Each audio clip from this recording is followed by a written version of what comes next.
Bedtime doesn't always go by the book, especially when your child's on the spectrum. If leaks are still snaking in, Nundy's use pants are here to help. Soft, sensory-friendly, and made to handle mess without the fuss. Plus, get 30% off your first order with the code WITA30 at confidenceclub.com.au.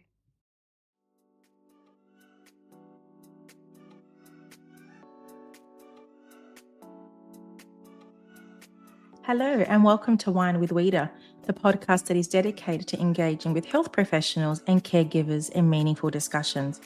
I'm your host, Rita Shamoon, or as my clients call me, Wita. I'm a pediatric speech pathologist, and I am so excited to have you here.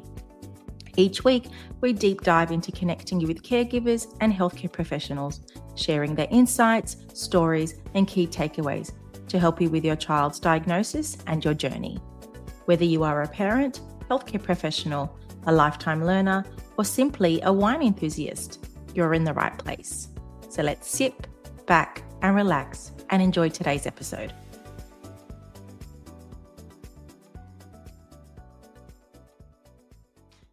Welcome everyone back to another episode of Wine with Wita. I'm your host, Rita Shamoon, speech pathologist and a lover of a great conversation over a good glass of wine. I am so excited about today's episode because I have a remarkable guest joining me, Dr. Robert Melillo. Dr. Melillo is one of the world's leading experts in childhood neurological disorders.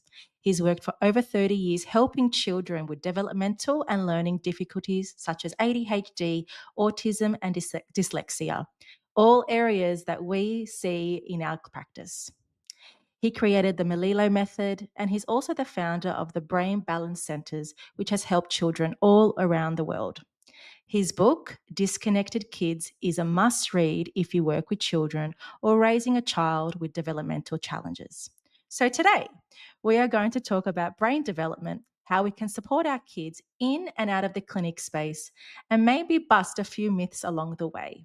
Welcome, Dr. Melillo, to Wine with Wita today. Thank you, Rita. I really appreciate it. Let everybody know that it's evening time for me, so I am drinking wine. It's I not see you morning. have a glass of red, and in Sydney it's in the morning, so I have my glass of water. So, Dr. Melillo, I met with Dr. Carlo Ronaldo, who is the founder of Brainer Hub here in Sydney, and he spoke so positively and highly of yourself, but also the Melillo method that you have created. In my scope of practice, chiropractic care, it has been quite confusing for some patients. However, until I embarked the journey with myself, it answered a lot of questions for me as a mother and has helped me in my clinic space. So, Dr. Melillo, let's talk. What inspired you to focus your work on childhood neurological disorders?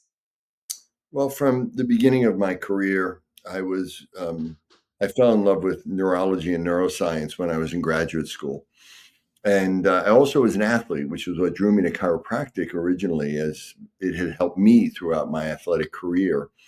And the beginnings of sports medicine were just kind of happening. And I always felt like I wanted to mix neuroscience, neurology, and sports medicine type of rehab together, and that's really what started me on my journey. And I early on, when I graduated from chiropractic school, I then went on for a subspecialty in neurology, clinical neurology, which was another 3 or 4 years, and then I went on for another one in rehab. And again, the focus was, how do I combine this all together? And I was doing that in my practice, and then focusing mainly on adolescents and adults. And then I had a couple of things where I had a local parent that was a friend of the family came to me with their child that had ADHD and maybe on the spectrum. And she was very upset. She didn't know what to do, and nothing had seemed to work in the traditional way.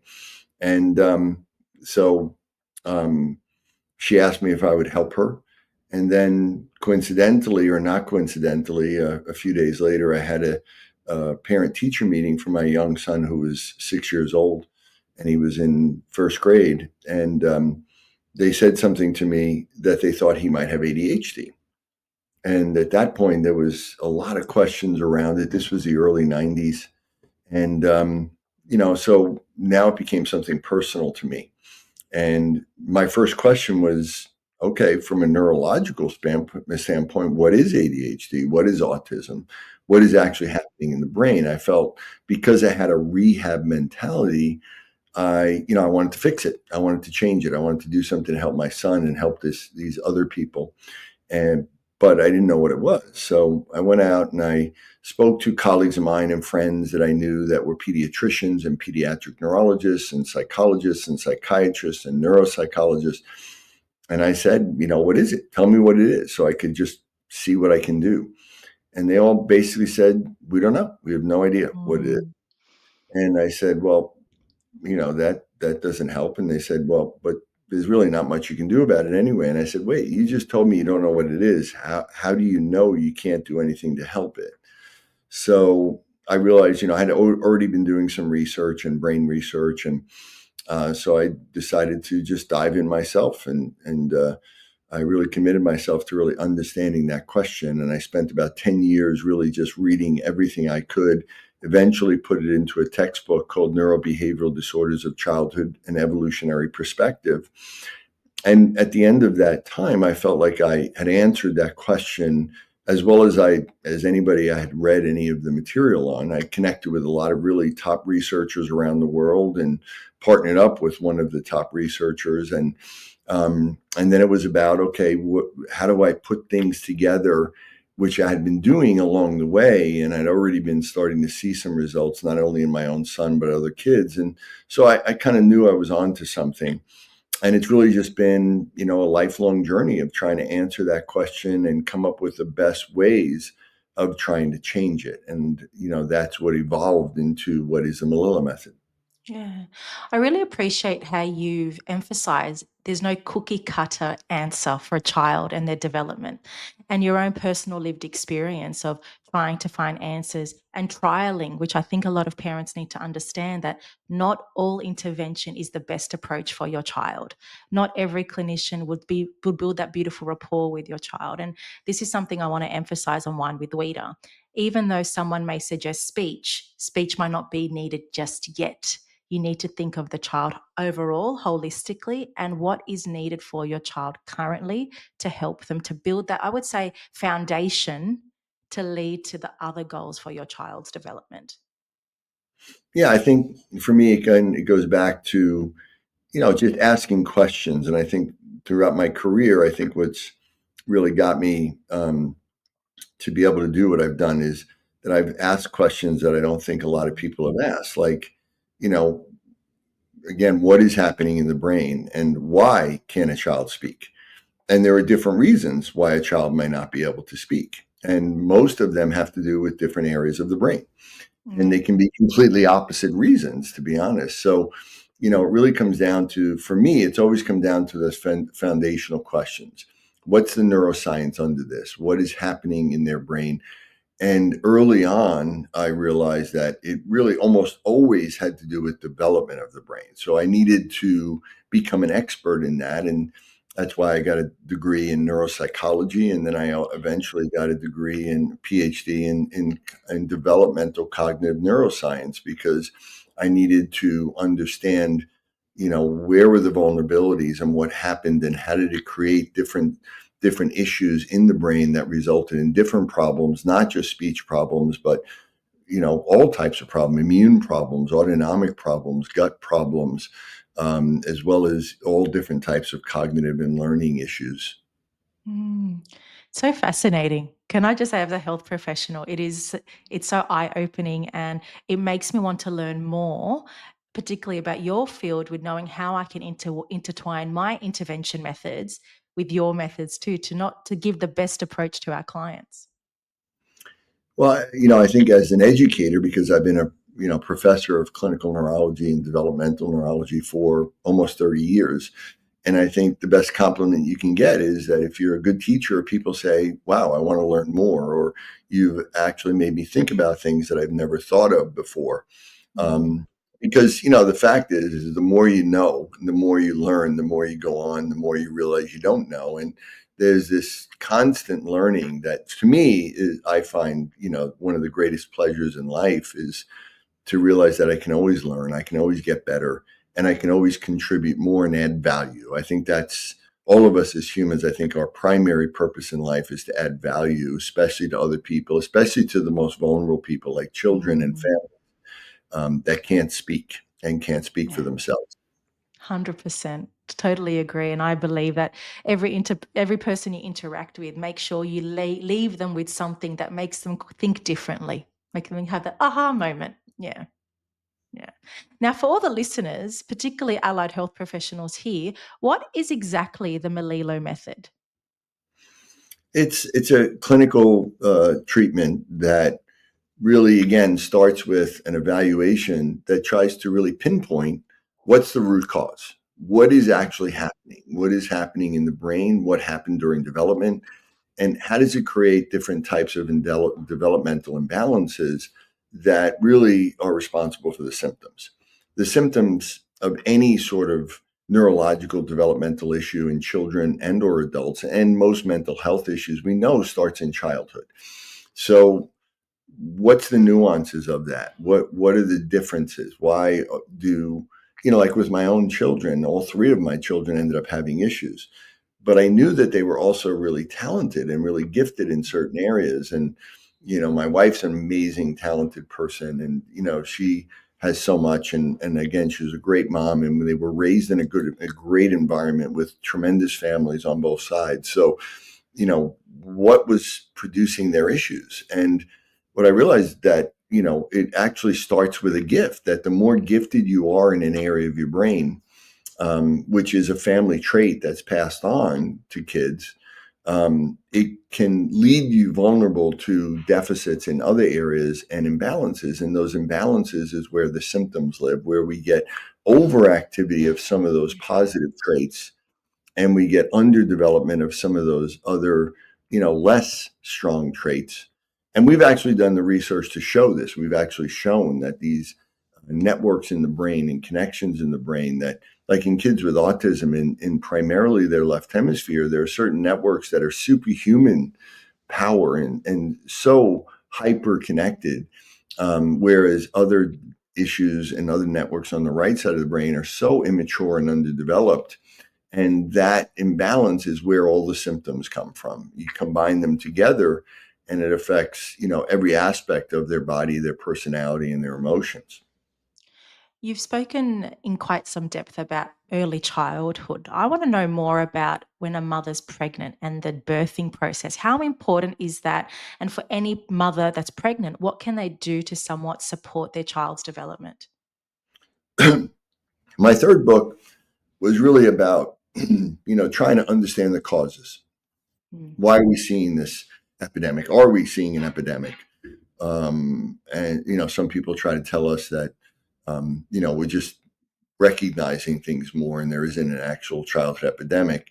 I wanted to know that for sure, and actually looked into it and spoke with some of the best epidemiologists, and especially spoke with teachers and special ed teachers and OTs and PTs and speech people that work in school systems.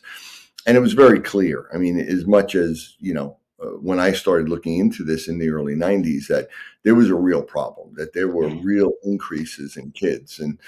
And so, I wanted to understand, what was driving that. And eventually that made it into my third book called Autism, the Scientific Truth of Preventing, Diagnosing, and Treating Autism Spectrum Disorder.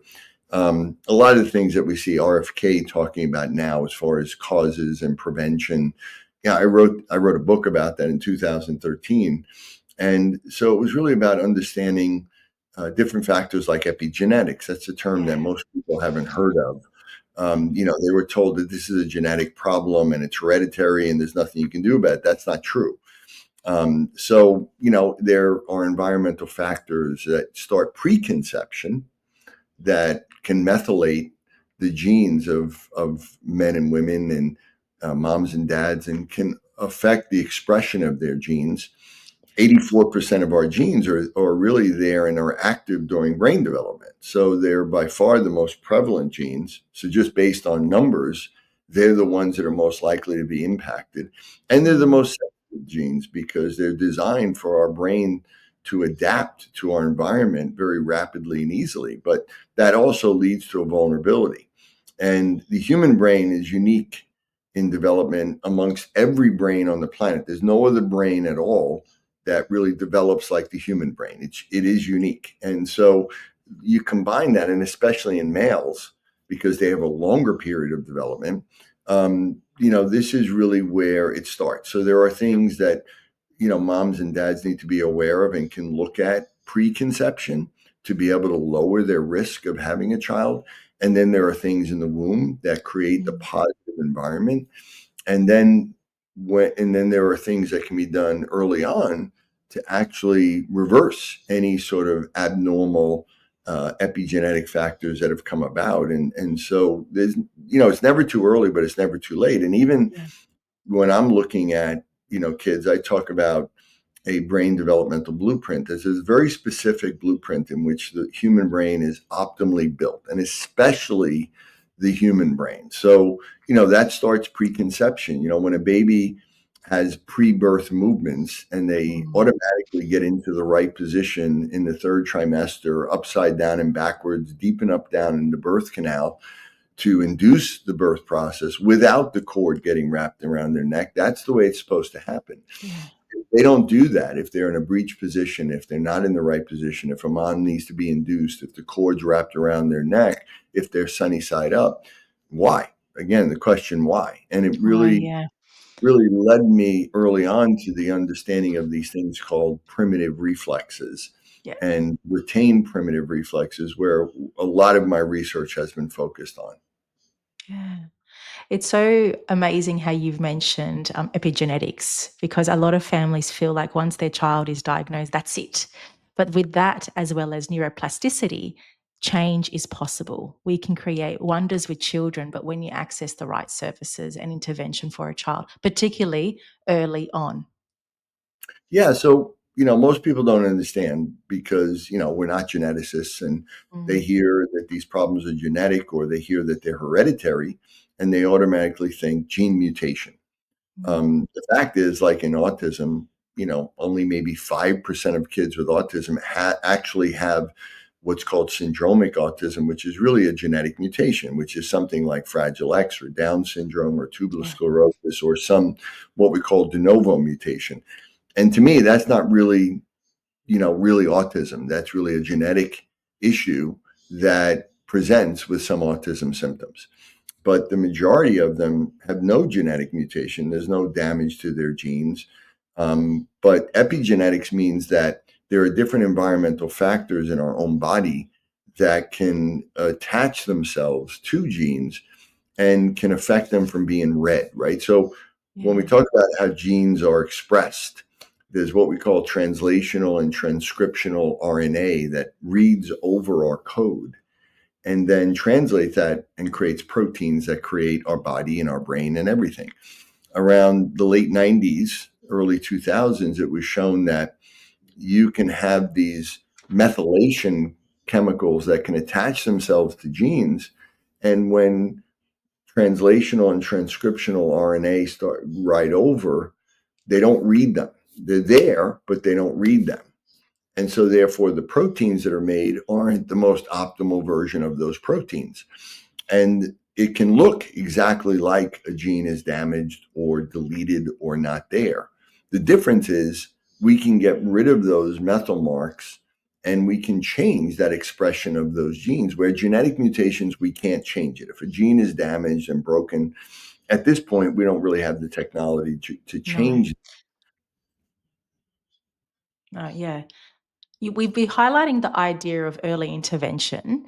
What early signs of these brain imbalances can show up in children? Well, as I said, to me, I go very carefully through all these milestones because to me, the human brain is, I think, one of the most complex things in the universe. And the idea that it can be built in any way or any method, and it doesn't matter, and it all ends up the same, doesn't really make sense, right? It's like, I use the analogy, if you wanted to build your dream house and you hired an architect and he made this really detailed blueprint of your house, And then you took that beautiful blueprint and you brought it to a contractor and you said, hey, you don't have to follow it. Just do whatever you want, right? It doesn't Yeah. matter if you don't no, you're going to be like, do every detail of this Yeah. blueprint because otherwise you don't know what's going to happen. The house could fall down, Fall right? down. Yeah. Yeah. So, and the brain is even much more complex than that. So the idea that pediatricians will tell people that it doesn't matter if they don't roll or if they don't crawl, if they don't crawl in their belly, or if they drag one leg or if they scoot on their butt. And it doesn't matter if they walk at 1 year or 2 years, or it doesn't matter if they don't speak until they're 3. It makes no sense if you actually understand human brain development. Because again, our brain development is unique because the vast majority, most other animals, their brain develops in the womb and it's almost fully formed and almost adult level when they're born.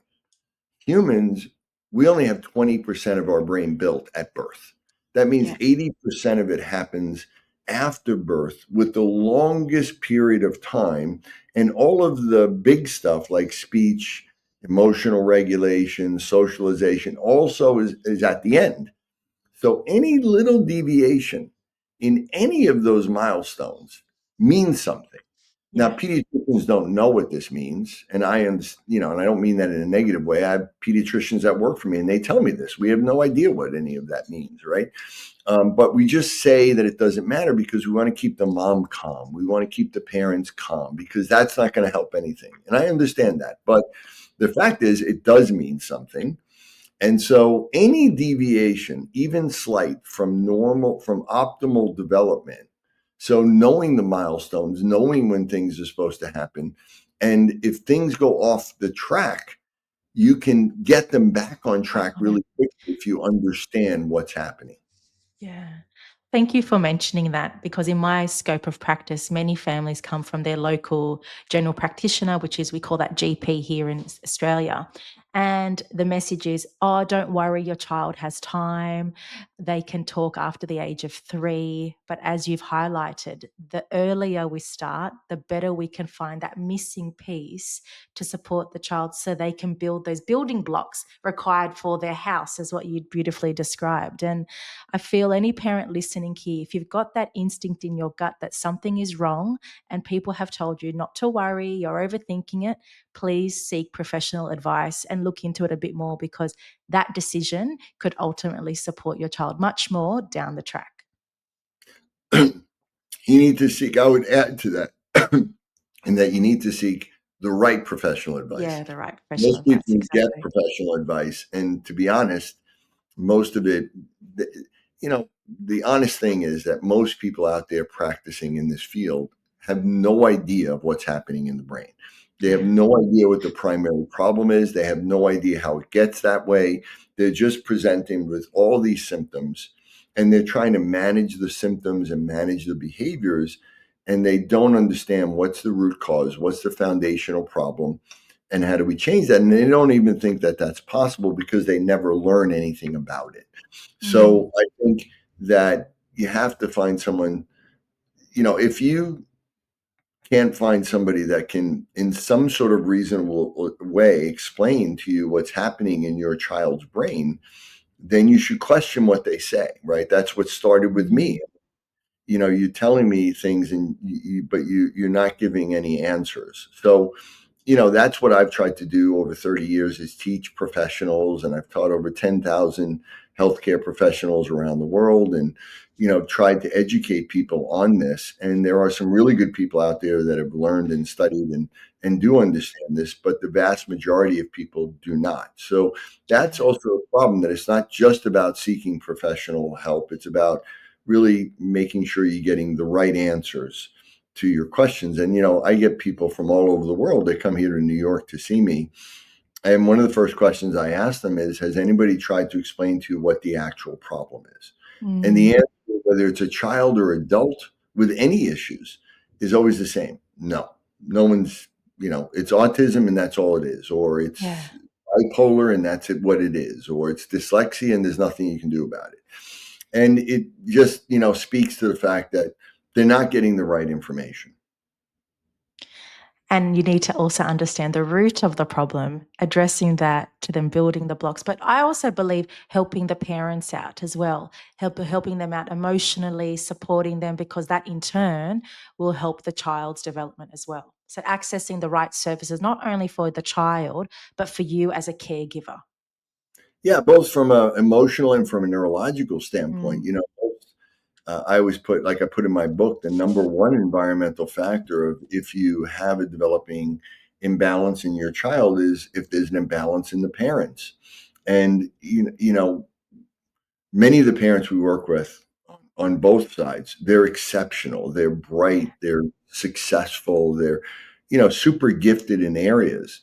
And that's part of the confusion. They don't understand how, I thought we gave our child the best. And the fact is they did. But if anything alters that early development, it can accentuate these imbalances to where the strengths become too much and the weaknesses become too much. And that presents as a whole multitude of different symptoms. And then also, let's face it, when you have a child that doesn't speak, mm, um, that's very traumatic for a parent. it is. And so, yeah, so even more so than ever, I mean, in our centers, we have an adult side and a child side because they're all developmental issues, but also where we often treat the parents along with treating the child at the same time, because we need to be able to help that imbalance in the parents and be able to help them to deal with some of the emotional, trauma and issues that are Trauma. happening in Yeah. their brain for them to have to help their child. And I don't mean that, we know parents love their children and everything, but that's the whole thing. It's a traumatic thing when, your child isn't developing. There's nothing more painful to a parent than that. I appreciate you mentioning the word trauma. It's not spoken enough and not addressed enough. And I feel parents, if you are going through challenges, please do seek additional support because once you're connected to yourself, you definitely will help your child out too. Yeah. Now, Absolutely. Dr. Melillo, I'm curious, what are some common misconceptions have you heard about ADHD and autism in your scope of practice? Well, I think, part of the problem is people throw these labels out with not understanding what they mean from a neurological Absolutely. neuroscience perspective. So, and there are different versions of ADHD. There are different versions of OCD.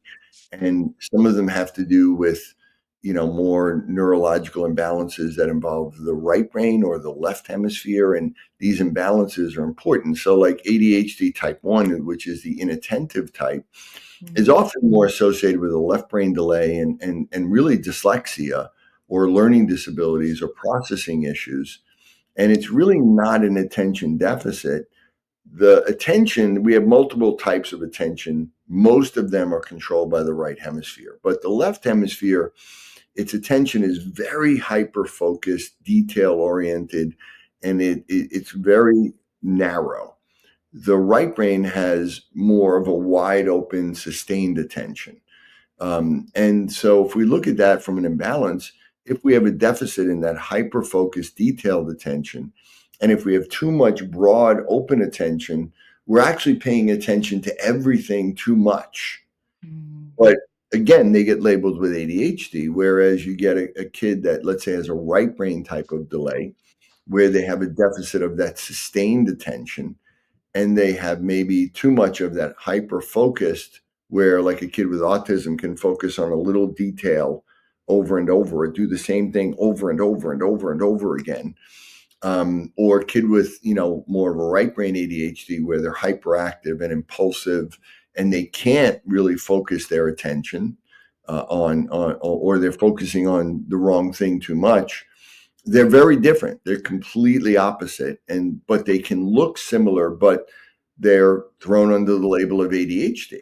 OCD is also similar. We have a left brain type of OCD and we have a right brain type of OCD. Very, very different presentations, really, and very different from a neuroscience perspective, but they just thrown this out there.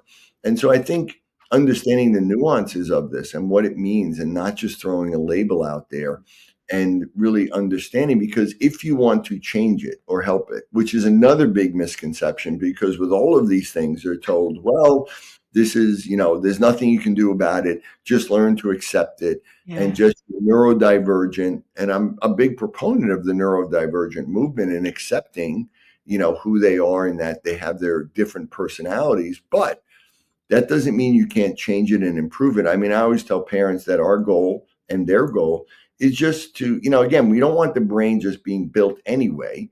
We want it to be built in the most optimal way. We want our child to be the best version of themselves, the best version of their genes, the best version of their brain. And we don't want to change them in any way. We just want to make them the best, most balanced version of themselves. And if they're not, then you need to look at that and say, okay, how do we change that? And in almost all cases, unless there's, a severe brain injury or a genetic mutation, which there isn't the vast majority of times, we can change it for the better. And there's nothing wrong with saying that. It doesn't mean we're trying to change your child or we're not accepting your child. It means we're accepting the fact that they have an issue right now, but that we can change them. And usually, in the vast majority, these kids are really gifted. I mean, even kids with non-speaking autism, these kids are geniuses with They their are. left. And that's what we're trying to allow them to access. Quick break for an exciting announcement.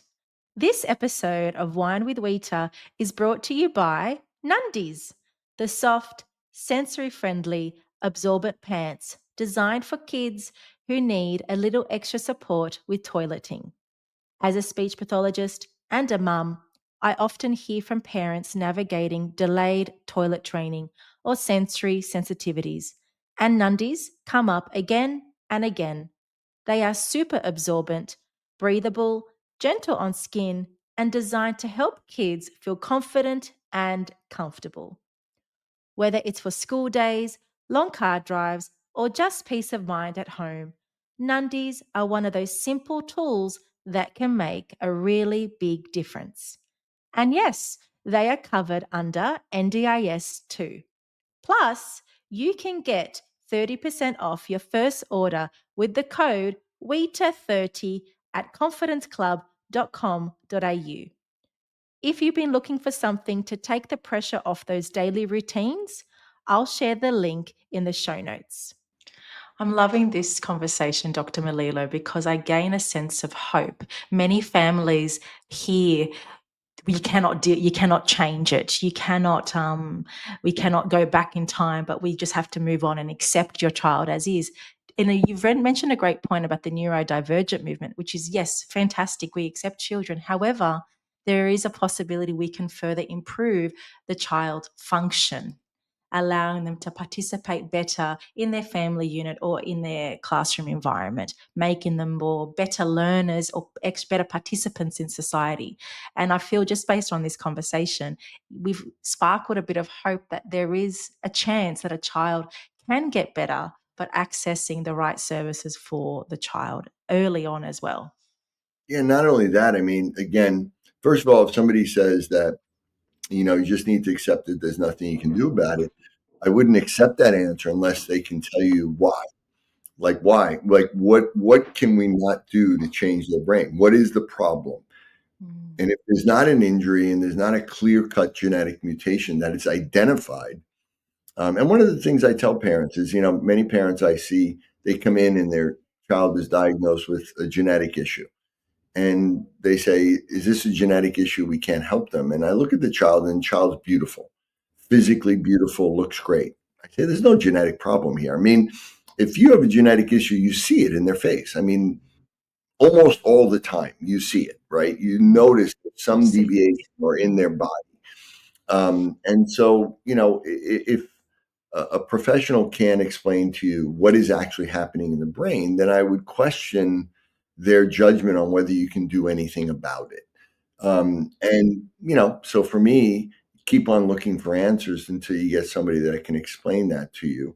And you just try it. I mean, just try asking somebody, a pediatrician or pediatric neurologist, well, what's actually happening in my child's brain and what's preventing them from getting better? If they don't have a genetic mutation or a brain injury or severe metabolic disorder, And why can't they change? I mean, why can't they? And like you said, neuroplasticity is there. The human brain is more adaptable than any other brain on the planet, for better or for worse.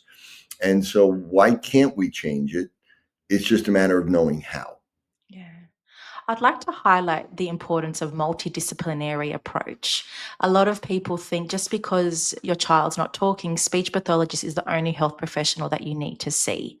However, we have to respect other allied health professionals such as occupational therapists, yourself, where we have our own traits in our field where we can support the child holistically. I have my speechy stuff, the OT has their magic, the chiropractors have it as well. And if we work collectively together, we then support the child better so they can communicate better. Even if it's not verbally, we can help them communicate in other ways as well. Yeah, I learned that when I was doing my neuropsych degree and working in some of the top brain institutes in the world where there was a lot of brain injury, Mm, strokes, things like that. And they had, really great OTs, PTs, speech therapists, neuropsychologists. And as I was doing my internship, I'd go to them and ask them, what's actually happening in the brain? What's the problem? And what are you doing to change that? mm, And none of them had the same answer. Like, I mean, they were doing their thing and they were doing it well, and they were trying to address this particular problem. But there wasn't this convergent idea of why are we all doing this? We all play a part here, but you can have members of a football team or whatever, and they're really good and they're playing separately and they're not playing together and they end up losing. You can get another team that isn't as maybe skilled or talented, but they play together as a team because they have one mission and one goal.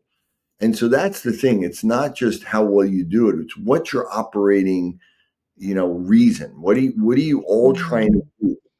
And again, how do we all impact this particular problem in the brain?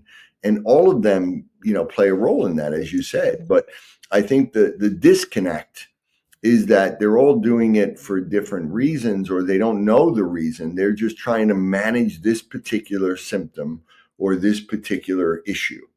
I'm just working on fine motor skills. I'm just yeah. working on speech. I'm just working on, this emotional dysregulation without understanding how does that all come together? What's the root cause? What's the primary problem? And how do we all play a role in helping to change that? In your clinic space, do you have allied health professionals working with you, or is it just your own practice? We have allied professionals, but and I did that early on in my career where I had many different specialists. But I realized that again, they were all, many of them, quite honestly, they had their own ideas, they had their Mm, own ego, they had their own thing, and they weren't open to understanding a different, a more unifying model. So what I mm, did was I, created a multimodal approach where we work on everything, but we do have people, we have OTs, we have chiropractors, we have MDs, we have some speech people, and we have people that specialize in QEG or neurofeedback. But the idea is they all are trained in, and that's the thing of the Melillo Method, is this unifying model that says how are we all working together? How do we all play a role? And we have very specific protocols, and we communicate continually with one another, and we all have the same mission. We all know that this is what we're trying to achieve, and we're each playing our role, and we're doing that from an objective standpoint so that we can measure that each part of our puzzle is being put together and is being done in the right way. And we do it together as a team. And, that's because the challenge of bringing a bunch of professionals together is everybody has their own model, their own training, their own education, their own biases, their own egos. And it's hard to get them all on the same page, quite honestly. it is. It is. And I think this is where we need to empower parents with the right information so they can also make the best decision for their child, not being influenced by one health professional's perspective. Well, here's the thing. When you can all sit down like we do in our staff, Mm, and we all say the same thing. We're all very convergent with one another. And we're giving the parent the same message all the time. It makes them really feel very calm. It makes them feel safe. It makes them feel like, because let's face it, most parents go out there in the world, your child diagnosed, and you hear all these different things from different people, and they're telling you all these different things, and none of them are really giving you real answers, Mm. and they're giving you a mixed message, and it's very confusing, and that's very anxiety inducing. And when they can come to some place where they all talk about the same issue, where they all boil it down to this problem, and everybody's working in the same direction, and now the parent is actually part of our team. They actually come in and they become part of our treatment team. They actually work with us in the room with their own child, because not only are we treating them, but we're training the parent to do this at home. And so it's a training program for them. So now they're part of the team, and we educate them as to what's happening in your child and how we all working together to get this goal of getting your child to the optimal version of themselves, whatever that looks like. Love that. Love that quote. Working together to get the optimal version of a child, whatever it looks like, not a certain way, which I love that you've highlighted that. And I love the Now, fact that I can drink wine on this podcast, because I know I don't do that with any other podcast, but you're you get. welcome to come on again, have a white wine next time. I'm glad you're enjoying yourself. As a speech pathologist, Dr. Melillo, I see so many children with sensory and behavioral difficulties. How can we as speech pathologists better support the whole brain in treatment? That's a big question. Yeah. Again, it has to do with understanding what the actual issue is, what you're doing. And, for me, one of the big questions that has driven me for a large part of my career is trying to understand, why doesn't a child speak? Yeah. Especially when we're dealing with autism, when they're, we all know that the primary speech centers are on the left side of the brain. Receptive is Wernicke's area, and Broca's is expressive. But yet, what's always been confusing is many of these kids are hyperlexic, meaning they can read early. I had a kid the other week that could read at 7 months. Wow. We have, Amazing. you know, we talk about apraxia, but yet the same area that would create apraxia is also the same area when it's overactive. It can create tics and stimming, or echolalia, or scripting. So it's kind of like this mixed thing. I mean, the same area we kind of read is the area we speak. So why would they be, reading earlier than anybody should, but yet they can't say words? And we Mm. hear parents will often say, well, I think they understand everything I'm saying, so why can't they speak?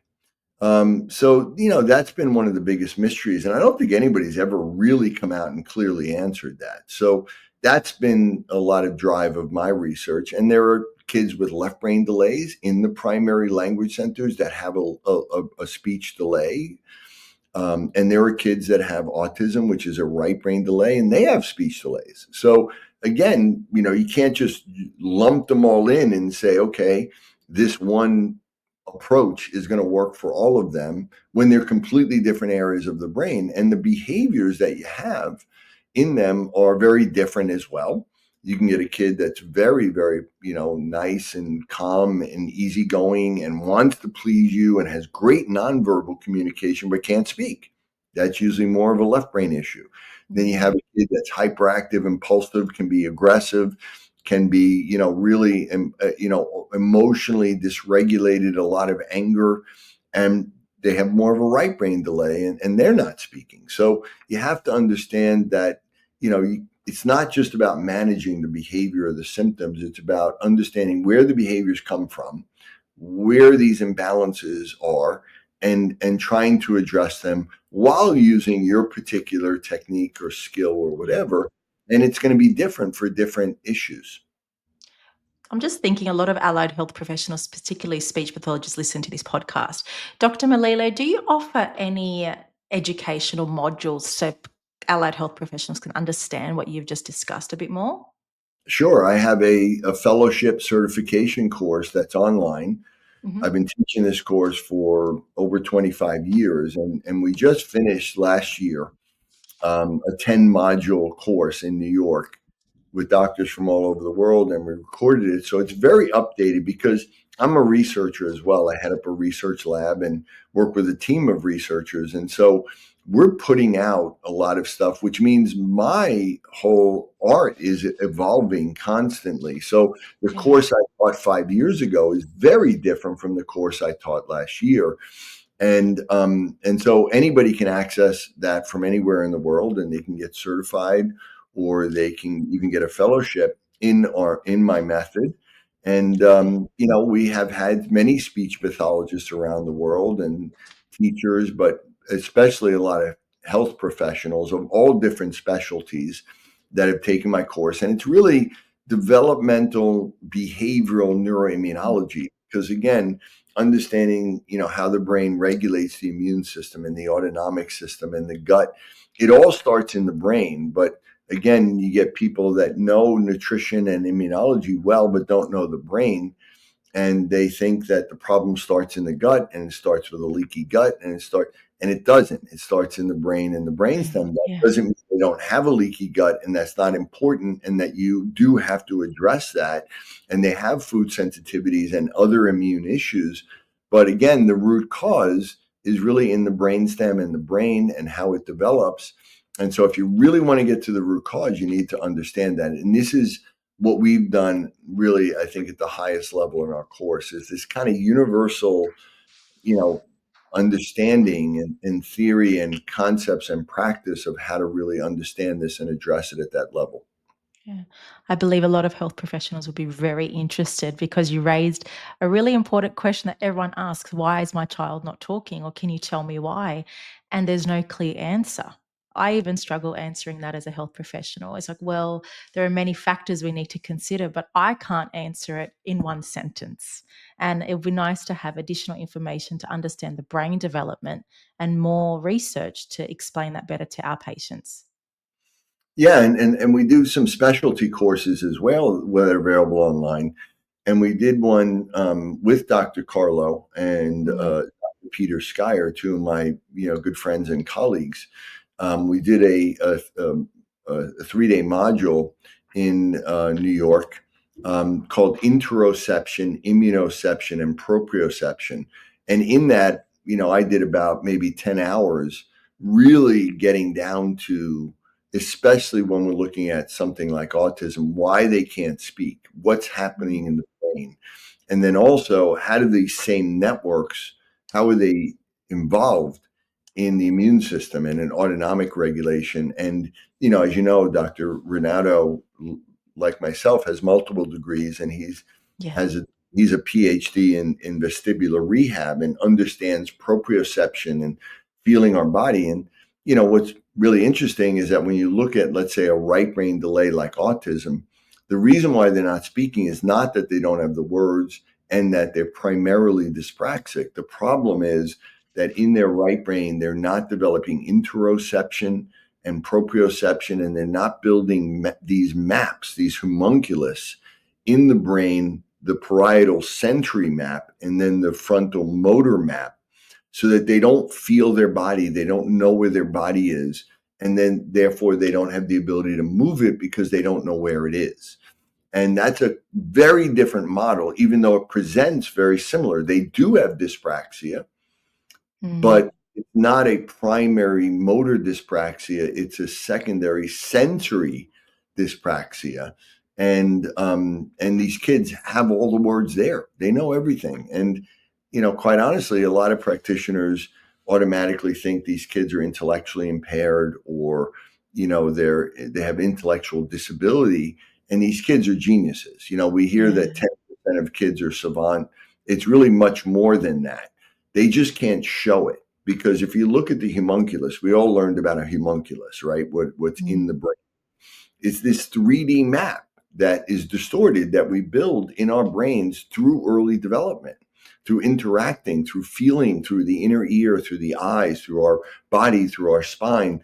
that information comes in and helps us create these maps. And if you look at this map, the largest part of the map, almost a third of the whole map of the body, is the face, the mouth, the tongue, and the lips Yeah. on both the sensory and the motor side, which means that we have to feel this more than anything else. We have to feel our tongue, our face, our lips, our mouth. We have to feel the muscles in our face. And we have to then be able to, and those are the most complex, speech, as you know, is the most complex motor act that's ever been achieved by any animal. It's really hard. It takes unbelievable motor control. Of course, the motor principles, yeah. Incredible motor control for nonverbal communication, to express emotions and all of those things. And we have to feel this more than any part of our body. And many kids that are non-speaking, they communicate to us in various ways, but they'll say, I don't feel my body. I don't know where my body is. I don't feel my tongue. I don't feel my face. I don't know where I am. I don't feel like I have a body. And that is the reason why they don't speak. It's not that they don't have words. And if you treat them like they don't have words, and you speak about them like they're like they're not present or they're not there, it's something very upsetting to them. It is quite disrespectful for them as well. Yeah, and I know that nobody's trying to do that. It's just our thought is just, of course, this kid is stimming all over the place. They don't seem to be present at all. They're not looking at us. They seem to not know anything, but they know everything. They hear everything, and they remember everything. But of course, to the average person, it doesn't seem like that. And so their grandmother and their grandfather will love them, will talk about them in negative terms in front of them because they think they don't hear it, they don't know it, and they're not. The last thing they want to do is be disrespectful or hurt this child, but they don't understand because they don't understand the nature of the problem. And that's why I've spent my career trying to understand this as well as I think anybody right now. Thank you, Dr. Melillo, for helping so many children and bringing such awareness and, most importantly, research to help other allied health professionals to be better clinicians for their patients. I feel so inspired by today's conversation. Thank you. I can't imagine a more important mission. And like for you, I'm sure partly why you got into it and other speech pathologists, what is the best thing you can do than to give a child their voice that they may never have, right? And so I don't think there's a more noble mission in life. And I think that we do need to give parents hope. I think as health professionals, we're often told, because of legal issues or because of, informed consent, and we have to tell them the worst case scenario, that we take away any hope, really because of our own ignorance, quite honestly. And I think that giving hope and then being able to restore something like speech to a child, I'm sure you've experienced this, but I had a parent a couple of weeks ago that we were working with their child who was completely non-speaking, and were told they never would. And the mom came to me and said, my son woke me up and said, "Good morning, mommy," to me. And it was the greatest day of her life, or if a parent comes to you and says, my child said, I love you. And so what's a more important mission than that, right? Absolutely. And I've been practicing for over 15 years, and the same feelings appear every time when a child says their first word. It doesn't change. It just goes back to the mission of every child deserves a voice. No matter what, we're working hard and having hope that anything is possible. Anything is possible. Exactly. And that's what has inspired me is that, one of the first children I work with autism, I really didn't know if I could help them, but I believed, again, because of my book and my research, and it was the first non-speaking child. And after, a few weeks of working with them, the parents came in and they were crying, and the siblings, and they all were hugging me, saying that their son spoke at the breakfast table that morning and said a full sentence for the first time. And I remember as they were hugging me and crying, I'm thinking to myself, I had no idea if I did this, but if I did this is what I'm going to spend my life doing. And I need to figure out what the hell I did so I can do it reproducibly and teach it to others. That's been really a driving force in my life because it's just, again, giving these innocent young children the ability to speak and what that does to the family, there's nothing more powerful in the world than that. 100% agree. I completely agree with that. And for any parent who is feeling a bit of no hope or feeling a bit helpless currently right now, there is hope. Ask the questions. Ask the question that Dr. Melillo has said this whole time. Why? How can I change it? Who can I see? And if you cannot help me, who can you refer me to? Which is, I feel, very important for any parent going through this experience with their child. Now, Dr. Melillo, you have been remarkable as a guest here on Wine with Wita. Not only have you inspired me as a mother and as a health professional, but without a doubt, you will help so many of our listeners here. Now, before I finish up, I ask all my clients, all my guests, a question. Dr. Melillo, if you were to be a better version of yourself tomorrow, what word will you apply to yourself today?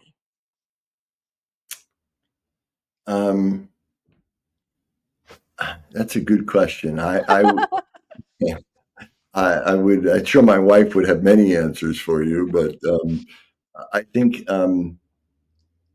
I mean, I would maybe be an early riser.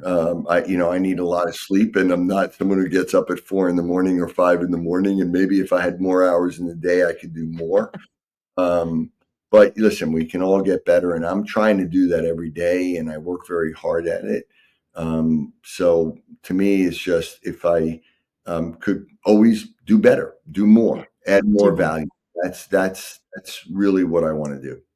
I love that. Add more value. That's beautiful. Thank you, Dr. Melillo. Now, if anyone wants to contact Dr. Melillo or look into the Melillo method, I will put his details in the show notes, and he is very active on social media. So you can see him on Instagram, I believe on YouTube as well. Any other platforms, Dr. Melillo?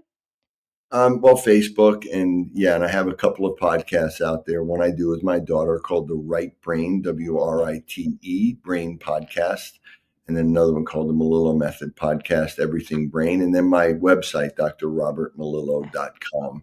We have a lot of information on that, and of course, I have multiple books, and all of this, everything I've talked about, I've written and really done research on it. So I have over 100 papers. They're all open access. People can read any of the papers that are out there to kind of, see what's real. And that's something I think that's important. Like if somebody really knows what they're talking about, if someone gives you any information and they're very definitive and it doesn't fit with you, I would ask them, have you ever done research on that? Have you Yeah. ever, have you actually proven that? Or, is this just your opinion? And that's an important question as well.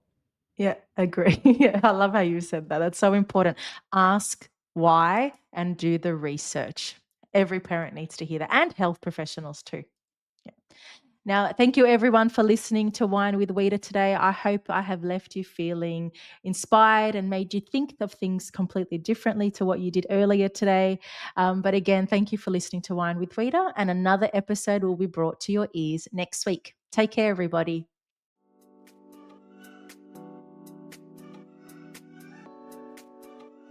Thank you for tuning into another episode of Wine with Wita. I hope you found some new inspiration, learnt something new, or gained a fresh perspective. If you enjoyed this episode, I'd be so grateful if you please leave a 5-star review, as it really helps the show get in the ears of new listeners, plus it takes 5 seconds. If you're keen for more strategies and insights, then head over to Instagram and follow RS Speech Pathology.